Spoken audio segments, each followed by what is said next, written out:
പല രുചിക്കൂട്ടിൽ തയ്യാറാക്കാറുണ്ടല്ലോ. മുളകരച്ചും തേങ്ങ അരച്ചുള്ള പീരയും വറുത്തരച്ചും ഒക്കെ വയ്ക്കാറുണ്ട്. എന്നാലും ഷാപ്പിൽ നിന്ന് കിട്ടുന്ന മീൻകറിയും കല്യാണ മീൻകറിയും ഒക്കെ വ്യത്യസ്ത രുചിയിലാണ് ഉണ്ടാക്കുന്നത്.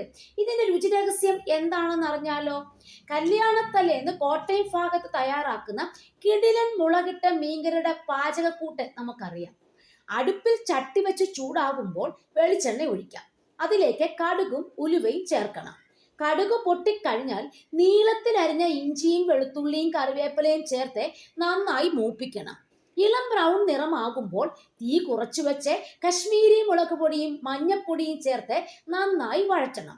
ശേഷം ചെറു ചൂടുവെള്ളത്തിൽ കുതിർത്ത കുടംപുളിയും കുതിർത്ത വെള്ളവും ആവശ്യത്തിനുള്ള ഉപ്പും ചേർത്ത് എണ്ണ തെളിയുന്നിടം വരെ വഴറ്റണം. ശേഷം ചൂടുവെള്ളം ആവശ്യത്തിന് ചേർക്കണം. നല്ലതുപോലെ തിളച്ചു കഴിയുമ്പോൾ വൃത്തിയാക്കി മീൻ കഷ്ണങ്ങൾ ചേർത്ത് അടച്ചു വെച്ച് വേവിക്കണം. വെള്ളം വറ്റി കറി കുറുകി വരും. തീ അണച്ചതിന് ശേഷം വെളിച്ചെണ്ണയും ഉലുവാപ്പൊടിയും കറിവേപ്പിലയും ചേർത്ത് ചട്ടി ചുറ്റിച്ചെടുക്കണം. ഗംഭീരം കല്യാണ മീൻ കറി റെഡി. മല്ലിപ്പൊടിയും ചെറിയുള്ളിയും ഒന്നും ചേർക്കാത്തതിനാൽ ഒരാഴ്ചയോളം ചൂടാക്കി എടുത്താൽ ഈ മീൻകറി കേടാകില്ല.